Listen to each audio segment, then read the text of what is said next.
ریوبریا چاودریا بازرگانی لدهوکه آمارین خوین تایبت بو سالا 2018 آشکارا کرن. سالا بوریب اگرین جدا جدا 159 جهاتینه دای خستن و 493 جهجیب کجمک پاره هاتینه سزادان. هر واسا کیسن 17 جهانجی بو دادگاه هاتینه روانه کرن. همان دم جدا زیده تری 198 تانین کرستین اکسپایر هاتینه دست سرکرنوش ناف برن. سال 2018 دا 159 جهاتینه دای خستنش بر سرپیچی جورا و جور و 493 جهجی هاتینه سزادان بوجمکی پاری 17 جهاتینه روانه کردن بو دادگاهی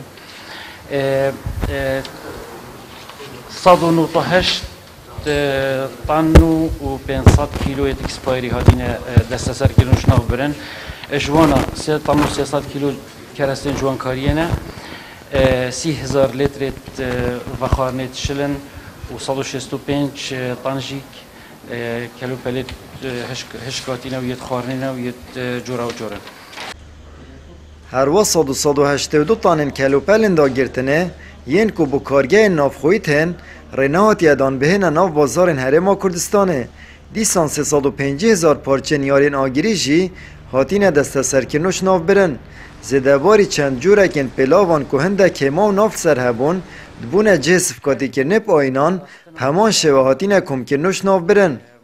اف کلو پلیتین بودا گرتنه با کارگهت ناف خویی که گلک بابته که گرنگه 282 تن شوانا اوجا چه کارتون بن یان چه سطح پلاستیکی بن یان یت کانزایی بن یان لیبل بن یان هر تشتکی بودا گرتنه بد 282 تن یت هاتین رد کردن مرگ نداره که بین ناف حرمه نل دی فیاسا پارسنا با کاربرینه یاریت آگیری 350,000 پارچه هاتین دست سر کردنش ناف برن اوجی بو پارسنا زاروکی 252 جوت یت بلا وهادونه دست سر کردنش ناف برن اون کن یت خاچل سر و 202 جوتی دیجی اوجی هاتن شناف برن اوجی ناوی پیغمبری صلوات خدا سر بن آنجی امشین بهی نزدیکی شیوه ناوی هات بو السرچی کردن هاتن شناف برن.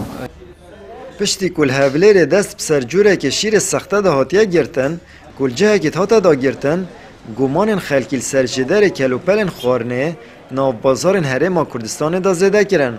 لو ماجی ارکو بر پرسیاتی ها چافدری بازرگانی نهادا زده بویه. آمد بریفکانی کانال آسمانی پیام دهوک.